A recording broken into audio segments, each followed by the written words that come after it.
Hello everyone, कैसे हैं आप सभी। आशा करता हूँ अच्छे होंगे, स्वस्थ होंगे, मस्त होंगे और आप सभी अपनी तैयारी को बेहतर करने में जुट गए होंगे। तो साथियों, आज हमारी पहली क्लास होने वाली है जो कि आपकी पर्यावरण प्रदूषण से संबंधित होने वाली है और यह आपके लिए काफ़ी महत्वपूर्ण होने वाली है। तो सभी साथियों को क्लास को लास्ट तक जरूर देखना है। हम आज पढ़ेंगे प्रदूषक यानी पॉल्यूटेंट के बारे में पढ़ने वाले हैं कि प्रदूषक आपके होते क्या हैं। हम डिटेल से चर्चा करने वाले हैं साथियों। जिस तरह से आपके प्रश्न बनते हैं सभी प्रकार के प्रश्न हम यहाँ से कवर करने वाले हैं। तो थ्योरी के माध्यम से जितने भी आपके प्रश्न बनेंगे इस थ्योरी के माध्यम से हम क्या है कंप्लीट करने वाले हैं।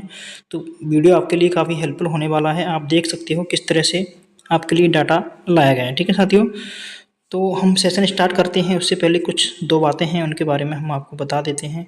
यदि आप हमारे चैनल पर नए हैं तो हमारे चैनल को क्या करना है, आपको सब्सक्राइब जरूर कर लेना है। ठीक है, और बेल आइकन को दबा लेना है। पीडीएफ के लिए आप हमारे टेलीग्राम चैनल को ज्वाइन कर सकते हो। यहाँ पर आपको क्या है, निःशुल्क जो भी क्लास हमारी होती है उसकी पीडीएफ आपको यहाँ पर मिल जाती है। ठीक है, तो V4 स्टडी का जो ऑफिशियल चैनल है इसे आप ज्वाइन कर लेना है। यहाँ पर आपको इसकी पीडीएफ मिल जाएगी।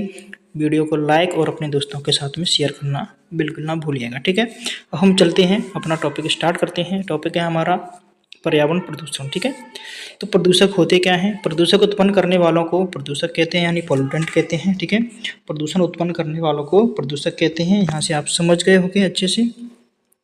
अध्ययन की सुविधा की दृष्टि से प्रदूषक को हमने 4 भागों में बांट लिया है। कितने भागों में बांट लिया है? 4। ठीक है, अपने अध्ययन की दृष्टि से कितने भागों में बांटा है? 4 भागों में बांट लिया है अपने अध्ययन की दृष्टि से। ठीक है, ध्यान देंगे प्रत्येक बात पर।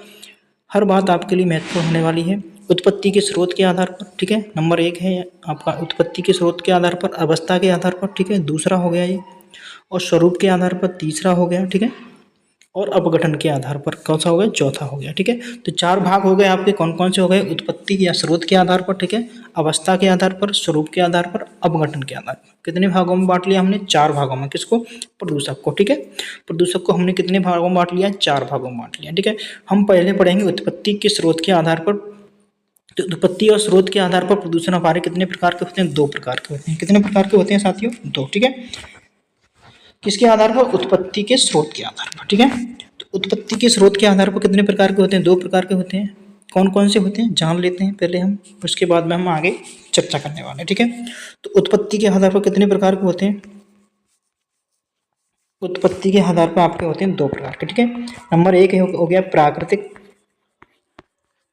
प्राकृतिक, ठीक है। नंबर 2 हो गया आपका मानव निर्मित। ठीक है, मानव निर्मित।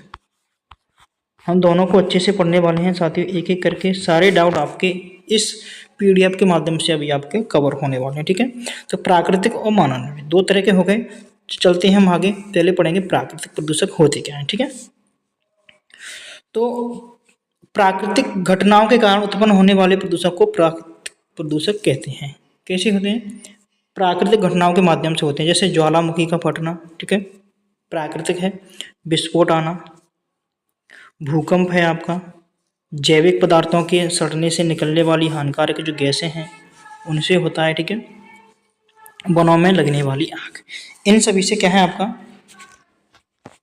प्राकृतिक प्रदूषक बोलेंगे। इसे क्या बोलेंगे? प्राकृतिक। ठीक है, जो भी घटना आपकी प्रकृति में होती हैं, प्रकृति में अपने आप होती हैं, उनके माध्यम से जो भी प्रदूषण होता है उसे प्राकृतिक प्रदूषण कहते हैं। जैसे वनों में लगने वाली आग, ठीक है, ज्वालामुखी विस्फोट होना, ये सारी चीज़ें क्या है आपकी प्राकृतिक घटनाओं के अंतर्गत आती हैं। तो प्राकृतिक प्रदूषण इनके माध्यम से होता है। अब हम पढ़ लेते हैं आगे मानव जनित प्रदूषक। ठीक है, तो मानव जनित में पढ़ते हैं ये प्रदूषक जो प्रत्यक्ष या परोक्ष रूप से मानव द्वारा उत्पन्न होते हैं, इन्हें क्या बोलते हैं? मानव जनित प्रदूषक कहते हैं। ठीक है, इन्हें एंथ्रोपोजेनिक प्रदूषक भी कहते हैं। याद रखेंगे, इन्हें एंथ्रोपोजेनिक प्रदूषक भी कहते हैं। मानव द्वारा उत्पन्न होने वाले प्रदूषक को मानव जनित प्रदूषक कहते हैं। जैसे ईंधन जलाने से उत्पन्न धुआं। देखो, मानव क्या है, चूल्हा वगैरह जलाते हैं, घरों में लकड़ियों का इस्तेमाल किया जाता है, तो उससे क्या निकलता है? आपका धुआं निकलता है। तो किसके माध्यम से हो रहा है? ये आपके मानव के माध्यम से होता है। ठीक है, मनुष्य ही तो कर रहा है, तो मानव द्वारा उत्पन्न हो रहा है। ठीक है, ऊष्मा, गैस, गैसें व राख। ठीक है, देखो जब लकड़ी को जलाएंगे तो क्या उत्पन्न होगी? आपकी राख होगी। ठीक है, बड़ी बड़ी जैसे फैक्ट्रियां होती हैं उनके अंदर क्या है, अधिक मात्रा में क्या है ईंधन का उपयोग किया जाता है, तो वहाँ से अधिक मात्रा में ही क्या आपकी जो राख निकलती है, क्या निकलती है, राख निकलती है, उससे भी क्या होता है, आपका प्रदूषण होता है। तो स्वरूप के आधार पर हम प्रदूषण को कितने आधार पर बांट सकते हैं, 2, ठीक है। अभी हमने पढ़ा था किसके आधार पर, उत्पत्ति के आधार पर। तो उत्पत्ति के आधार में कितने भागों में बांटा हमने, 2 भागों में बांटा। कौन कौन से, मानव निर्मित, ठीक है, और कौन सा हो गया प्राकृतिक। अब हम स्वरूप के आधार पर कितने भागों में बांटेंगे, 2 भागों में, ठीक है। तो स्वरूप के आधार पर प्रदूषक को हम कितने भागों में बांटेंगे, 2 भागों में बांटेंगे। नंबर 1 है प्राथमिक प्रदूषक और नंबर 2 है आपका द्वितीयक प्रदूषक, ठीक है। तो हम पहले पढ़ते हैं प्राथमिक प्रदूषक आपके क्या होते हैं, यानी प्राइमरी पॉल्यूशन के बारे में पढ़ने वाले हैं, ठीक है। ये प्रदूषक अपना स्वरूप ना बदलकर अपने मूल स्वरूप में ही रहकर प्रदूषण फैलाते हैं। ये अपना स्वरूप नहीं बदलते, मूल स्वरूप में ही रह करके क्या करते हैं, प्रदूषण फैलाते हैं। जैसे डीडीटी, ये क्या है, कीटनाशक है, ठीक है। CO2 carbon dioxide, CFC chlorofluorocarbon, sulphur dioxide, ठीक है। ये सारी गैसें हैं, ये क्या है, आपकी प्राकृतिक स्वरूप में रहकर ही क्या फैलाती हैं, प्रदूषण फैलाती हैं, ठीक है। कणकीय पदार्थ जैसे धूल के कण वगैरह हो गए, पॉलीटाइल, ये सभी चीज़ें क्या है, आपकी प्राथमिक प्रदूषक के अंतर्गत आती हैं। इन्हें आपको क्या है, अच्छे से ध्यान रखना है। जो एग्जाम्पल यहाँ पर दिए गए हैं, यहाँ से ही आपके प्रश्न बनते हैं, ठीक है। डीटीटी क्या है, डीटीटी एक क्या है, बताइएगा। डीटीटी एक क्या है, डीटीटी एक क्या है, तो डीटीटी आपका कीटनाशक है। क्या है, यह एक कीटनाशक है। यहाँ रखेंगे कीटनाशक है, क्या है, कीटनाशक। डीटीटी क्या हो जाता है, आपका कीटनाशक हो जाता है। अब हम पढ़ने वाले हैं द्वितीयक प्रदूषकों के बारे में, ठीक है। तो द्वितीयक प्रदूषक क्या होते हैं, पढ़ लेते हैं, ठीक है।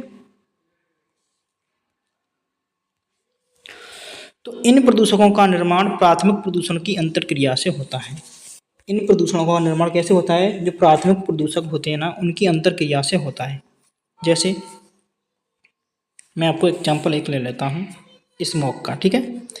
तो स्मोक क्या है, प्राथमिक प्रदूषक, जिसके अंदर क्या है, आपका प्राथमिक प्रदूषक है, प्लस क्या है, पर्यावरणीय कारक, पर्यावरणीय कारक। प्राथमिक प्रदूषक और पर्यावरणीय कारक मिलकर के क्या बनाते हैं, द्वितीयक प्रदूषक का निर्माण करते हैं। किसका निर्माण करते हैं, आपके द्वितीयक प्रदूषक का निर्माण करते हैं, ठीक है। तो द्वितीयक प्रदूषक का निर्माण कैसे होता है, प्राथमिक प्रदूषक और पर्यावरणीय कारक दोनों मिलकर के क्या बनाते हैं, द्वितीयक प्रदूषक का क्या करते हैं, निर्माण करते हैं।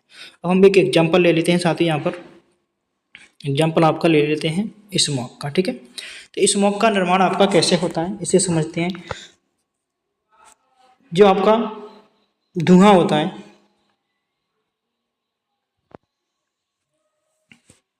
क्या होता है साथी, धुआं, धुआं इसे बोलते हैं स्मोक, ठीक है। धुआं हो गया साथियों, और आपका फॉग, क्या हो गया साथी, फॉग, जिसे हम बोलते हैं, क्या बोलते हैं, कोहरा, क्या बोलते हैं, कोहरा। धुआं और फॉग यानी कोहरा को मिलने से क्या बनता है, आपका स्मोक बनता है। क्या बनता है, स्मोक। स्मोक आपका क्या है, द्वितीयक प्रदूषक है। धुआं क्या है, आपका प्राथमिक प्रदूषक है। फॉग क्या है, पर्यावरणीय कारक है। और ये दोनों जब मिल जाते हैं तो क्या बनाते हैं, आपका स्मोक बनाते हैं, यानी कुहासा बनाते हैं। क्या बनाते हैं, कुहासा बनाते हैं, ठीक है। क्या बनाते हैं, कुहासा बनाते हैं। तो प्राथमिक हो गया आपका, पर्यावरणीय कारक हो गया ये, और जब ये दोनों मिलेंगे तो क्या बनाएंगे, आपका कुहासा बनाएंगे, ठीक है। यानी द्वितीयक प्रदूषक आपका निर्माण करते हैं। तो साथ ही यहाँ आपको समझ में आया होगा द्वितीयक प्रदूषक कैसे निर्माण होता है।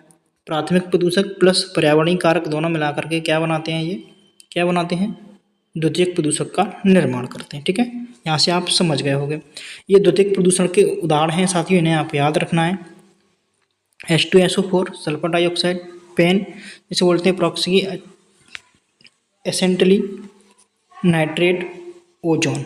ओजोन भी आपकी क्या है साथियों, O3 है ना, जो क्या है, द्वितीयक प्रदूषक के अंतर्गत आती है। किसके अंतर्गत आती है, द्वितीयक। आपसे प्रश्न पूछा जाएगा ओजोन प्राथमिक प्रदूषक है या द्वितीयक प्रदूषक है, तो आप बताओगे ओजोन आपकी द्वितीयक प्रदूषक हो जाती है, ठीक है। याद रखेंगे O3 आपकी क्या है, द्वितीयक प्रदूषक हो जाती है। चलिए आगे ठोस प्रदूषक के बारे में बात करते हैं। ठोस प्रदूषक क्या होते हैं, देखो अवस्था के आधार पर हम पढ़ने वाले हैं। किसके आधार पर पढ़ने वाले हैं साथियों? अवस्था। तो अवस्था के आधार पर प्रदूषण को कितने भागों में बांटा गया है? उत्पत्ति होने पढ़ लिया साथियों, प्राकृतिक और मानव निर्मित। ठीक है, अब हम पढ़ने वाले हैं अवस्था। तो अवस्था के आधार पर कितने 3 भाग होते हैं, कितने? गैस, पहला होता है आपका ठोस, ठीक है, ठोस, तरल, और क्या हो जाएगा एक आपका गैस। तो अवस्था के आधार पर कितने हैं? 3 हो गए आपके। एक नंबर ठोस, दूसरा आपका क्या होगा? तरल, और तीसरा आपका क्या हो जाता है? गैस। ठीक है, तो अवस्था के आधार पर प्रदूषक को 3 भागों में बांट दिया है। कितने कितने में? ठोस, तरल और गैस। ठीक है, ठोस, तरल और गैस। अब हम बात कर लेते हैं ठोस प्रदूषक। तो ठोस प्रदूषक होते क्या हैं? यानी सॉलिड पॉल्यूटेंट। ये प्रदूषक ठोस अवस्था में पाए जाते हैं। कैसी अवस्था में पाए जाते हैं? ठोस अवस्था में पाए जाते हैं। उदाहरण के लिए एरोसोल, धूल कण, औद्योगिक अपशिष्ट पदार्थ, जैसे उद्योगों से निकलने वाला अपशिष्ट पदार्थ, जैसे शीशा हो गया आपका, क्या हो गया? शीशा, जैसे क्या बोलते हैं? लेड बोलते हैं। ठीक है, पीबी। पारा हो गया आपका, क्या हो गया? पारा, पारा। ये सारी चीज़ें क्या हैं आपकी? ठोस प्रदूषक के अंतर्गत आएंगी। ठीक है, सिलिका भी आपका क्या है? ठोस प्रदूषक है। तो ठोस प्रदूषकों के उदाहरण आपको याद रखने हैं। कौन कौन से हैं? सीसा है, पारा है, एस्बेस्टस आदि कण, सिलिका। ये कैसे पदार्थ हैं आपके? ठोस अपशिष्ट पदार्थ हैं। ठीक है, समझ में आया होगा साथियों। आगे चलते हैं। ठोस प्रदूषक हो गया, अब हम पढ़ेंगे तरल। ठीक है, तो तरल प्रदूषक, ये प्रदूषक तरल अवस्था में पाए जाते हैं। कैसी अवस्था में पाए जाते हैं? तरल अवस्था में पाए जाते हैं। जैसे यूरिया हो गया आपका, अमोनिया हो गया, ऑयल स्किल्स, नाइट्रेट युक्त जल आदि। ये कैसी अवस्था में पाए जाते हैं? तरल अवस्था में पाए जाते हैं। जैसे यूरिया आपने क्या है? खेतों में डाल दिया, बारिश हुई, क्या हुई? बारिश हुई। बारिश के पानी में क्या है? इसके जो तत्व थे घुल गए। ठीक है, तत्व घुलेंगे, घुलने के बाद क्या है? जब बारिश अधिक होती है तो पानी क्या है? खेतों से बाहर निकलता है। बाहर निकलता है तो कहाँ जाएगा? नदी। ठीक है, नालों से होकर के नदी में जाता है, और नदी के माध्यम से कहाँ चला जाता है आपका? जो आपके पानी के स्रोत होते हैं उनमें जाकर के मिल जाता है। ठीक है, तो ये तरल अवस्था में पाए जाते हैं, इसलिए हम उन्हें तरल प्रदूषक कहते हैं। यूरिया है, अमोनिया है, ऑयल है, एलिक्स है, नाइट्रेट युक्त जल आदि। ठीक है, इन्हें याद रखना है। आगे चलते हैं। अब गैसीय प्रदूषक क्या होते हैं आपके? ठीक है, हमने पढ़ लिया है, क्या क्या पढ़ लिया है? अवस्था के आधार पर कितने बताए थे मैंने? 3 बताए थे। कौन कौन से? गैस, गैस को हम पढ़ चुके हैं। ठीक है, गैसीय अवस्था वाले को पढ़ चुके हैं। गैस, गैसीय अवस्था, सॉरी पढ़ने वाले हैं, एक मिनट। ठोस, ठोस को हम पढ़ चुके हैं। ठीक है, ठोस, तरल, अब हम पढ़ने वाले हैं गैस। ठीक है, तो अवस्था के आधार पर कितने बताए थे? 3 बताए थे, जिसमें हम कंप्लीट कर चुके हैं। ठोस पढ़ लिया हमने, तरल पढ़ दिया, अब गैस। ठीक है, तो गैसीय प्रदूषक कौन कौन से होते हैं उनके बारे में हम बात कर लेते हैं। ठीक है, तो ये प्रदूषक गैसीय अवस्था में पाए जाते हैं। कैसी अवस्था में पाए जाते हैं? गैसीय अवस्था में पाए जाते हैं। उदाहरण के लिए CO, SO2, NO2, CFCS आदि। ठीक है, तो अवस्था के आधार पर हम पढ़ चुके हैं, उत्पत्ति के आधार पर हम पढ़ चुके हैं। अब हम पढ़ेंगे अपघटन के आधार पर। ठीक है, किसके आधार पर? अपघटन के आधार पर प्रदूषक के कितने प्रकार होते हैं? तो अपघटन के आधार पर प्रदूषक के कितने प्रकार होते हैं जानते हैं। चलिए आगे चलते हैं। तो अपघटन के आधार पर प्रदूषक के कितने प्रकार होते हैं? 2 प्रकार होते हैं। ठीक है, नंबर 1 जैव निम्नीकरणीय प्रदूषक, और नंबर 2 हो गया जैव अनिम्नीकरणीय प्रदूषक। ठीक है, जिसे हम बोलते हैं अपघटनीय प्रदूषक और अपघटनीय प्रदूषक। ठीक है, अनअपघटनीय प्रदूषक। तो 2 भागों में बांट दिया। कौन कौन से? जैव निम्नीकरणीय, इसे बोलते हैं हम, क्या बोलते हैं? अपघटनीय। क्या बोलते हैं साथियों? अपघटनीय, अपघटनीय प्रदूषक। और दूसरा हो गया आपका कौन सा? दूसरा अनअपघटनीय प्रदूषक। ठीक है, अन्य जैव निम्नीकरणीय प्रदूषक। तो हम जैव निम्नीकरणीय प्रदूषक को पढ़ लेते हैं। इन प्रदूषकों का सूक्ष्म जीवों द्वारा अपघटन हो जाता है। ये ऐसे प्रदूषक होते हैं इनका जो है सूक्ष्म जीवों के माध्यम से इनका अपघटन हो जाता है, जिन्हें बोलते हैं जैव निम्नीकरणीय प्रदूषक। जैसे मल हो गया आपका, ठीक है, जानवरों का गोबर हो गया, ठीक है, इसका क्या है आसानी से क्या है आसानी से अपघटन हो जाता है।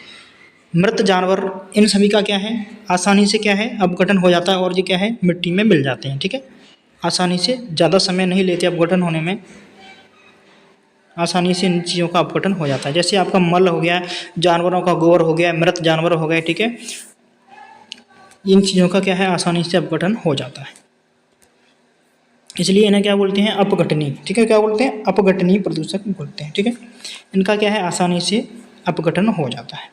जैव अनिम्नीकरणीय प्रदूषक, ऐसे प्रदूषकों का सूक्ष्म जीवों द्वारा अपघटन नहीं होता है, इन्हें क्या बोलते हैं जैव अनिम्नीकरणीय प्रदूषक कहते हैं। जैसे कीटनाशक पदार्थ आपके हो गए, रेडियो सक्रिय तत्व, प्लास्टिक, कांच, भारी धातुएं जैसे सीसा, पारा, arsenic, nickel, cadmium. DDT, DDT क्या है एक कीटनाशक है, ठीक है, तो ये क्या है जैव अनिम्नीकरणीय प्रदूषक आपके हो जाते हैं। इनका क्या है अपघटन आसानी से नहीं होता है, यानी सूक्ष्म जीवों के माध्यम से इनका अपघटन नहीं होता है, ठीक है, ये वातावरण में यानी वायुमंडल में पर्यावरण में जैसे के जैसे आपके पड़े रहते हैं, ठीक है, यहाँ से आप समझ गए होंगे। इनके उदाहरण हैं कीटनाशक हो गया, रेडियो सक्रिय तत्व हो गए, प्लास्टिक है, कांच है, भारी धातुएं, सीसा, पारा, आर्सेनिक, निकल, कैडमियम, ठीक है, ये कैसे तत्व हैं साथियों जैव अनिम्नीकरणीय प्रदूषक हैं। कैसे हैं जैव अनिम्नीकरणीय प्रदूषक हैं। आगे चलते हैं, अब हम पढ़ते हैं जल प्रदूषण के बारे में, ठीक है, हम एक एक करके सभी प्रदूषकों के बारे में पढ़ने वाले हैं साथियों। जल प्रदूषण हो गया आपका, ठीक है, ध्वनि प्रदूषण हो गया आपका, ठीक है, वायु प्रदूषण हो गया, ठीक है, मृदा प्रदूषण हो गया। हम सभी के बारे में एक एक करके डिटेल में चर्चा करने वाले हैं, तो वीडियो आपको लास्ट तक जरूर देखना है, वीडियो को बीच में स्किप नहीं करना, ठीक है, काफ़ी हेल्पफुल होने वाला है। तो जल प्रदूषण, देखो जल प्रदूषण कैसे होता है, देखो जब मानवीय तथा प्राकृतिक कारकों के फलस्वरूप जल में प्रदूषकों का सांद्रण इतना अधिक हो जाता है कि वह जल पीने योग्य नहीं रहता, तो जल प्रदूषण कहलाता है। अर्थात जल में अनावश्यक पदार्थों का मिलना ही जल प्रदूषण कहलाता है। जैसे वर्षा हुई, ठीक है, वर्षा हुई, अब वर्षा का पानी कहाँ जाएगा, नालों से होते हुए नदी में जाएगा, नालों से होते हुए कहाँ जाएगा नदी। जब नालों से होते हुए नदी तक पहुंचता है पानी, तो इसके अंदर क्या है कई ऐसे अवांछनीय पदार्थ मिल जाते हैं, कई ऐसे अवांछनीय पदार्थ इसके अंतर्गत मिल जाते हैं, जिससे क्या है जल कैसा हो जाता है प्रदूषित हो जाता है, जिसके कारण क्या होता है जल प्रदूषण होता है। समझ गए होंगे आप यहाँ से।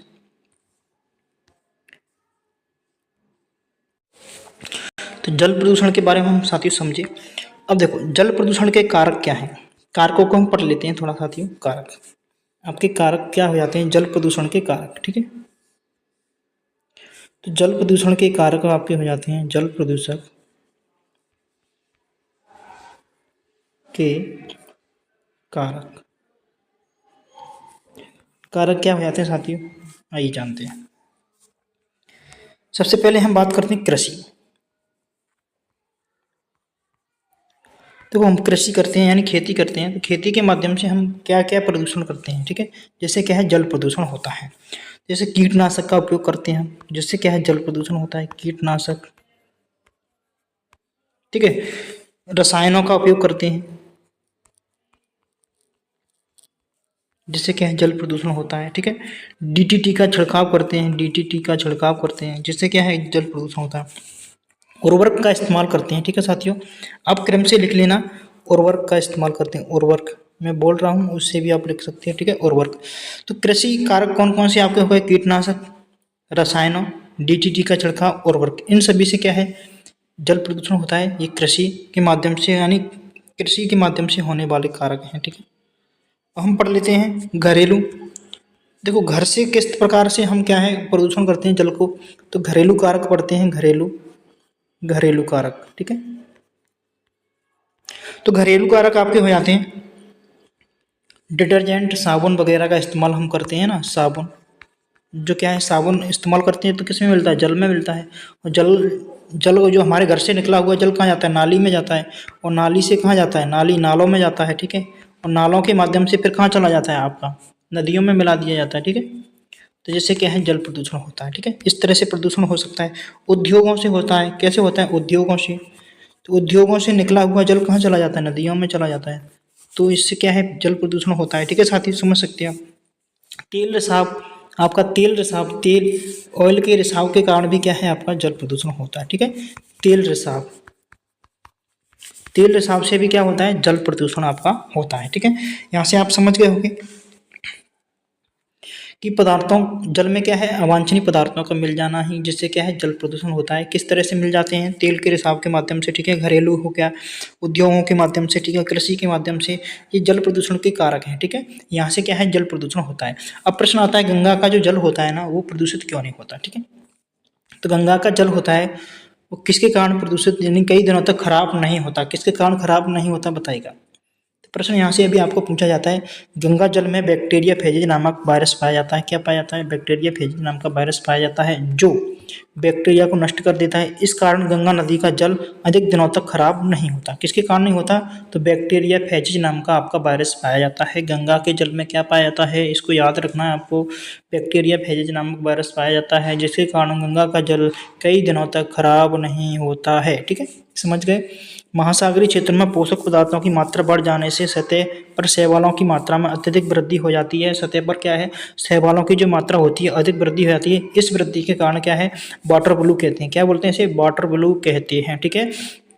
एल्गल ब्लू या वाटर ब्लू कहते हैं, ठीक है। प्रश्न आता है कि महासागरीय क्षेत्रों में पदार्थों की अधिक मात्रा बढ़ जाने से, अत्यधिक वृद्धि हो जाने से इस वृद्धि को क्या कहते हैं, तो वाटर ब्लू कहते हैं। याद रखेंगे वाटर ब्लू किसे कहते हैं कि महासागरीय क्षेत्रों में शैवालों की जो मात्रा होती है, किसकी मात्रा, शैवालों की मात्रा होती है जिनमें क्या है, अत्यधिक वृद्धि हो जाती है जिसके कारण क्या है, एल्गल ब्लू या वाटर ब्लू कहते हैं। जिसे क्या बोलते हैं हम, वृद्धि हो जाती है किसकी, शैवालों की वृद्धि हो जाती है अत्यधिक मात्रा में, तो इसे क्या बोलते हैं, वाटर ब्लू या एल्गल ब्लू कहते हैं, ठीक है। यहाँ से आपके प्रश्न इंपोर्टेंट बन सकते हैं साथियों, इन्हें आपको ध्यान रखना है।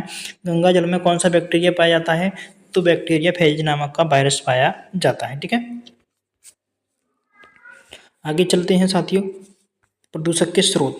तो स्रोत, आपका प्रदूषक के स्रोतों के बारे में पढ़ लेते हैं। जैसे प्रदूषण होता है तो किन किन स्रोतों से आपका प्रदूषण हो सकता है, ठीक है। तो आपके दो स्रोत हैं प्रदूषक के, कितने स्रोत हैं, जल प्रदूषण के स्रोत कितने हैं, दो हैं, ठीक है। एक आपका बिंदु स्रोत हो जाता है, एक आपका अबिंदु स्रोत हो जाता है, ठीक है। कितने हैं साथियों, दो हैं, अबिंदु स्रोत, बिंदु स्रोत, ठीक है। दोनों को हम पढ़ने वाले हैं, अच्छे से पढ़ने वाले हैं, दोनों को अच्छे से समझने वाले हैं, ठीक है। देखो, ऐसा प्रदूषक जिससे प्रदूषक जल में निश्चित स्रोत आ जाते हैं, ऐसा प्रदूषक जिसमें प्रदूषक जल में निश्चित स्रोत आ जाते हैं बिंदु स्रोत कहलाता है, ठीक है। जैसे नगरपालिका क्षेत्र का सीवेज स्थल एवं फैक्ट्रियों का बहित स्थल, ठीक है। अच्छा समझते हैं, चलो। जैसे उद्योगों से निकला हुआ जो जल होता है, उद्योगों, कहाँ से, उद्योगों से निकलेगा जल, जैसे चमड़ा उद्योग हो गया, ठीक है। तो चमड़ा उद्योग में अत्यधिक पानी की क्या है, इस्तेमाल होता है, अत्यधिक जल का इस्तेमाल होता है। तो चमड़ा उद्योग से जो जल आपका निकलेगा वो क्या है, बिंदु स्रोत कहलाएगा। क्या कहलाएगा साथियों, बिंदु स्रोत। समझ गए। देखो, बिंदु स्रोत का पता लगाना आसान है। बिंदु स्रोत का हम पता कैसे लगाएंगे, इसका पता लगाना कैसा है, आसान है, ठीक है। एक जगह से प्रदूषित होता है, कहाँ से होता है, एक जगह से। मान लो उद्योग से, चमड़ा उद्योग से निकल रहा है, ठीक है, ऐसे पता चल गया। नगर पालिका क्षेत्र का सीवेज है, वहाँ से आपको बिंदु पता चल गया ये कहाँ से आ रहा है, ठीक है। बहित स्त्राव जल, ठीक है, इससे आपको पता चल गया, ठीक है। फैक्ट्रियों से निकलने वाला जल, तो आपको इसकी बिंदु पता चल गए। यानी एक जगह से प्रदूषण होता है, ठीक है, एक जगह से प्रदूषण होता है जिसे हम क्या बोलते हैं, बिंदु स्रोत कहते हैं, ठीक है। ये प्रश्न आपकी पात्रता परीक्षा में साथियों पूछा भी गया है। अब अबिंदु स्रोत के बारे में पढ़ लेते हैं। ऐसा प्रदूषक जिसमें प्रदूषक एक विस्तृत क्षेत्र से आते हैं, कहाँ से आते हैं, एक विस्तृत क्षेत्र से, अबिंदु स्रोत कहलाता है। जैसे शहर के वर्षा जल का बहाव, कृषि क्षेत्र का बहाव, धोबी घाट, खुले में शौच, पशुओं के शव इत्यादि। बिंदु स्रोत प्रदूषक को उपयुक्त तकनीक का प्रयोग कर नियंत्रित किया जा सकता है, किंतु अबिंदु स्रोत प्रदूषक को नियंत्रित करना कैसा है, कठिन है। देखो अबिंदु स्रोत को नियंत्रण करना कठिन कैसे है। मान लो शहर में वर्षा हुई, उसमें अपशिष्ट पदार्थ मिलकर के पानी आ गया, ठीक है। कृषि क्षेत्र का बहाव, ठीक है, जैसे कृषि क्षेत्र में हम क्या करते हैं, कई तरह के खादों का इस्तेमाल करते हैं, कीटनाशक दवाओं का इस्तेमाल करते हैं, जो क्या है वर्षा के जल में मिल जाते हैं और नदियों तक पहुंच जाते हैं। धोबी घाट, ठीक है, धोबी घाट पर अब क्या है, पानी में कपड़े को धोते हैं तो उसके अंदर क्या है डिटर्जेंट का इस्तेमाल करते हो, तो उससे क्या है वो सारी चीज़ें क्या है पानी में मिल जाती हैं। खुले में शौच, जब आप खुले में शौच करते हो तो वर्षा का पानी आता है तो उस वहित मल को क्या है वर्षा के पानी के साथ में क्या है नदियों तक पहुंच जाता है, जिससे क्या है प्रदूषित हो जाता है, ठीक है। पशुओं के शव इत्यादि इनसे भी क्या है प्रदूषण होता है, ठीक है। तो इन्हें नियंत्रण करना कैसा है साथियों, कठिन है। अब हम बात करते हैं बिंदु स्रोत। बिंदु स्रोतों को नियंत्रण करना सरल कैसे हो जाता है। मान लो फैक्ट्री है कोई, ठीक है, अब यहाँ से जल निकल रहा है तो आपको पता है ये कि जल कहाँ से निकला है, फैक्ट्री से निकला है, तो इस पर क्या है आप प्रतिबंध लगा सकते हैं। क्या लगाते हो, प्रतिबंध लगा सकते हैं। जब प्रतिबंध लगाएंगे तो क्या है ये लोग क्या है कुछ ना कुछ उपाय निकालेंगे, उपाय निकालेंगे तो उस जल को क्या करेंगे, ये फिल्टर करेंगे, फिल्टर के माध्यम से फिर उसको क्या है नदियों या तालाब में छोड़ दिया जाएगा, ठीक है। इस तरह से हम इसे रोक सकते हैं। अब पढ़ते हैं जल प्रदूषण के कारक। कारक क्या क्या हैं, अभी हमने बात की थी, कीटनाशक डीडीटी का उपयोग, थर्मल संयंत्र को गर्म जल, नदियों में नहाना व कपड़े धोना, सीवेज समस्या, ठीक है, प्लास्टिक प्रदूषण, तेल का रिसाव, ठीक है, जलीय सतह पर तेल का फैलना। यहाँ से आप समझ गए होंगे, इसके बारे में हम पहले ही डिस्कस कर चुके हैं। अब हम पढ़ते हैं जल प्रदूषक मापक। तो जल प्रदूषक मापक आपके क्या क्या हो जाते हैं। जल में ऑक्सीजन की घुली हुई मात्रा को घुलित ऑक्सीजन कहते हैं। क्या कहते हैं, घुलित ऑक्सीजन, इसे बोलते हैं डीओ, ठीक है, डिजॉल्व ऑक्सीजन। क्या बोलते हैं इसे, डिजॉल्व ऑक्सीजन बोलते हैं, ठीक है। यानी जल में ऑक्सीजन की घुली हुई मात्रा को घुलित ऑक्सीजन कहते हैं, जिसे हम डीओ के माध्यम से जानते हैं। यदि जल में घुलित ऑक्सीजन की मात्रा 8 mg यानी 8 मिलीग्राम प्रति लीटर से कम हो जाती है तो उसे प्रदूषित जल कहते हैं। कैसा जल कहते हैं, प्रदूषित जल कहते हैं। 8 मिलीग्राम है तो जल कैसा है, शुद्ध है, प्रदूषित नहीं होगा, ठीक है। 8 मिलीग्राम प्रति लीटर है तो आपका जल कैसा है साथियों, शुद्ध है, ठीक है।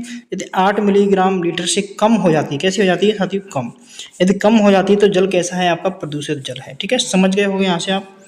यदि जल में घुलित ऑक्सीजन की मात्रा 4 मिलीग्राम से कम हो जाती है तो अत्यधिक प्रदूषित जल कहते हैं। कैसा जल कहते हैं, अत्यधिक प्रदूषित जल कब होगा, जब उसमें डीओ की मात्रा आपकी कितनी हो जाएगी, जो डीओ है डिजॉल्व ऑक्सीजन है, इसकी मात्रा कितनी हो जाएगी, 4 मिलीग्राम से कम हो जाएगी। कितनी कम हो जाएगी, 4 मिलीग्राम प्रति लीटर से कम हो जाएगी, तो अत्यधिक जल प्रदूषित हो जाएगा, ठीक है।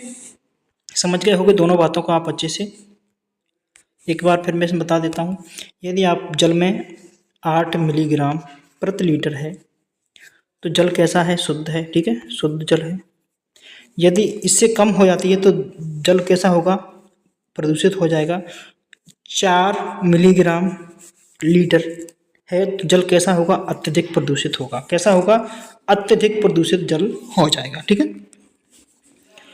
यहाँ से प्रश्न आपको बार बार पूछा जाता है साथियों, जैविक ऑक्सीजन मांग, ठीक है। साथियों सेशन अच्छा लग रहा है तो लाइक जरूर कर देना और अपने दोस्तों के साथ में शेयर करना बिल्कुल ना भूलिएगा, ठीक है।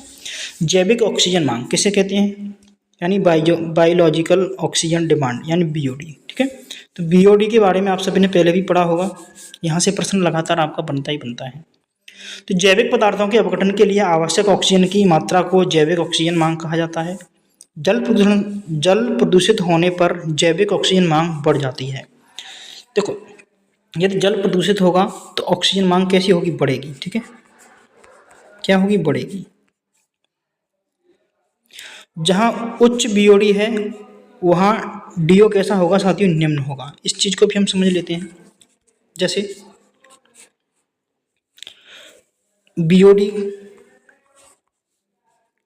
बीओडी का मान कैसा होगा साथियों, बढ़ेगा, तो डीओ का मान कैसा हो जाएगा साथियों, कम हो जाएगा।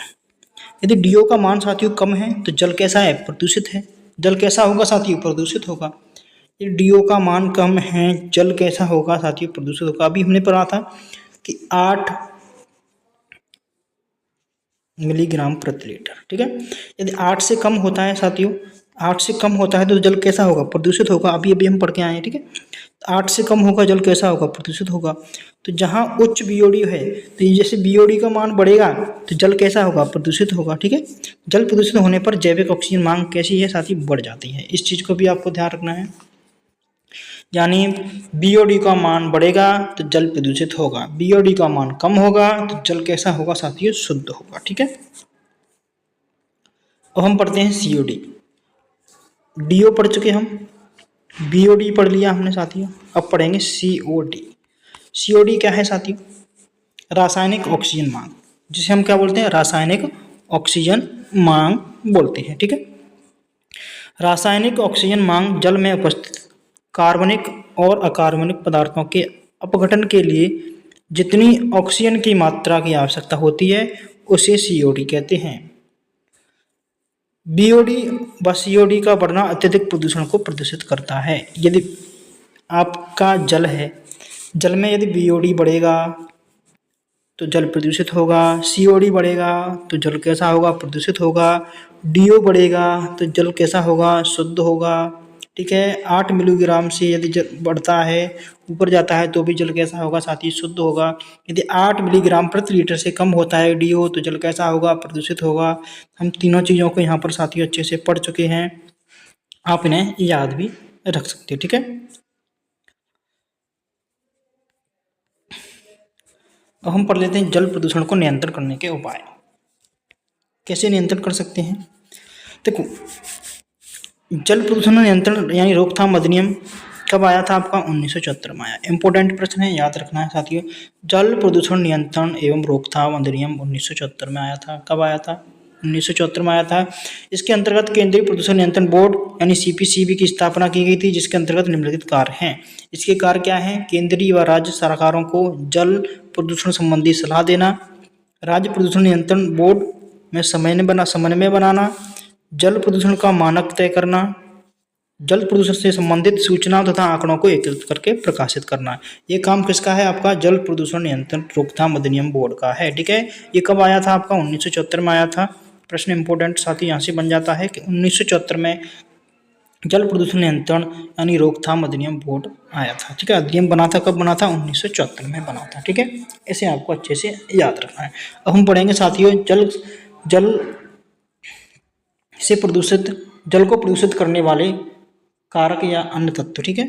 कौन कौन से ऐसे कारक तत्व हैं जो जल को प्रदूषित करते हैं या जल प्रदूषण से होने वाले रोग, इनके बारे में पढ़ लेते हैं। तो पारा है आपका, कि पारा से कौन सा रोग होता है आपका, मिनी माता रोग हो जाता है, ठीक है। पारा की यदि अधिकता हो जाती है जल के अंदर तो आपका मिनी माता रोग हो जाता है, ठीक है। तो सबसे अधिक जो पारा है, तो पारा अधिकता से क्या होता है, मिनी माता रोग होता है, ठीक है। सबसे पहले 1956 में जापान में इसका मरीज मिला था। सबसे पहले इसका मरीज कहाँ पर मिला था साथियों, जापान में मिला था। आप नोट कर लेना है, ठीक है, एक पेन से लेकर के, कि पारा यानी मिनी माता का जो पहला मरीज था वो कहाँ पर मिला था आपका, जापान में मिला था। कब मिला था, 1956 में मिला था, ठीक है। डेट भी आपको लिख लेना है, 1956 में, ठीक है। कब, 1956 में मिला था, ठीक है। कहाँ पर मिला था, जापान में मिला था, ठीक है। इससे कौन सा अंग प्रभावित होता है, इससे अंग प्रभावित होता है तंत्र का, तंत्र आपका क्या है, प्रभावित हो जाता है, ठीक है। तो जापान के अंदर एक मिनी माता क्या है, नदी है, इसलिए इसका नाम क्या है, और शहर भी है। मिनी माता क्या है, एक शहर भी है। शहर और नदी होने के कारण इसका नाम क्या है, मिनी माता रख दिया गया, ठीक है।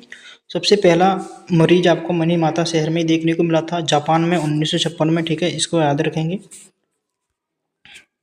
ठीक है। पारा, पारा से कौन सा रोग हो जाता है, मिनी माता हो जाता है। फ्लोराइड, फ्लोराइड से कौन सा होता है, फ्लोरोसिस होता है, ठीक है। फ्लोरोसिस जिससे क्या है, फ्लोरोसिस नामक रोग होता है, जिससे क्या होता है, दांत पे सफेद धब्बे पड़ना, ठीक है। दांत पर क्या पड़ने लगते हैं आपके, सफेद धब्बे पड़ते हैं, ठीक है। क्रोमियम से क्या होता है, श्वसन संबंधी यानी अस्थमा हो जाता है आपका, ठीक है। निकिल, त्वचा शोध निमोनिया हो जाता है। प्रोटोजोआ, प्रोटोजोआ से पेचिस हो जाता है आपका, ठीक है। कैडमियम इंपोर्टेंट है साथियों, केडियम कई बार पूछा गया है। इटाई इटाई रोग होता है, कौन सा रोग हो जाता है, इटाई इटाई, आउच आउच भी बोलते हैं, इसे क्या बोलते हैं, आउच आउच भी बोलते हैं, ठीक है। यदि नाइट्रेट की अधिकता हो जाती है जल के अंदर तो क्या हो जाता है, ब्लू बेबी सिंड्रोम हो जाता है, ठीक है। क्या हो जाता है, ब्लू बेबी सिंड्रोम आपका हो जाता है। किसकी अधिकता के कारण?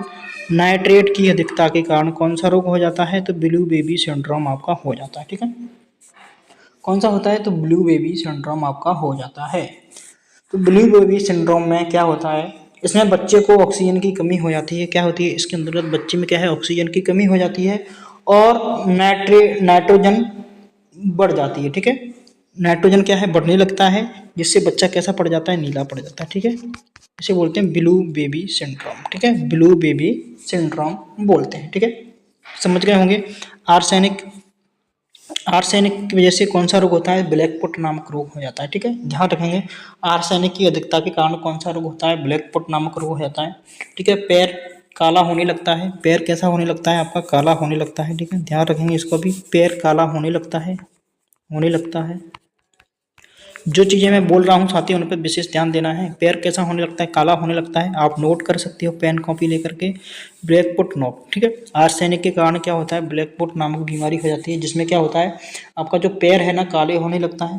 पैर का घाव जल्दी ठीक नहीं होता है। इन दोनों बातों को आपको अच्छे से नोट कर लेना। ठीक है, अब पढ़ते हैं हम सीसा।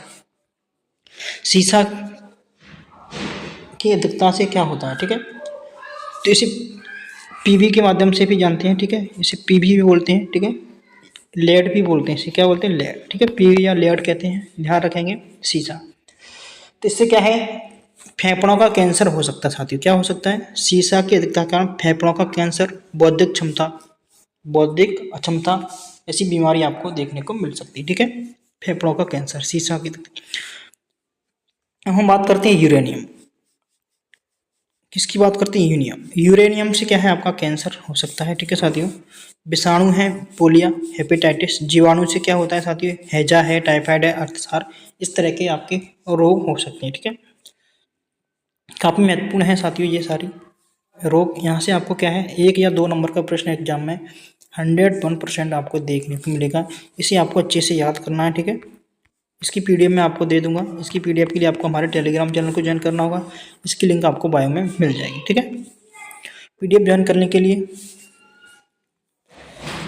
ज्वाइन कर लीजिएगा बिफोर स्टडी का टेलीग्राम चैनल को सब्सक्राइब कर लीजिएगा। अपने दोस्तों के साथ में शेयर करना बिल्कुल ना भूलिएगा और लाइक का बटन जरूर दबा देना। ठीक है, तो मिलते हैं साथियों ऐसे ही अगली वीडियो में। यदि वीडियो आप सभी को अच्छा लगा है तो कमेंट बॉक्स में कमेंट करके जरूर बता देना। ठीक है, थैंक यू फॉर वॉचिंग।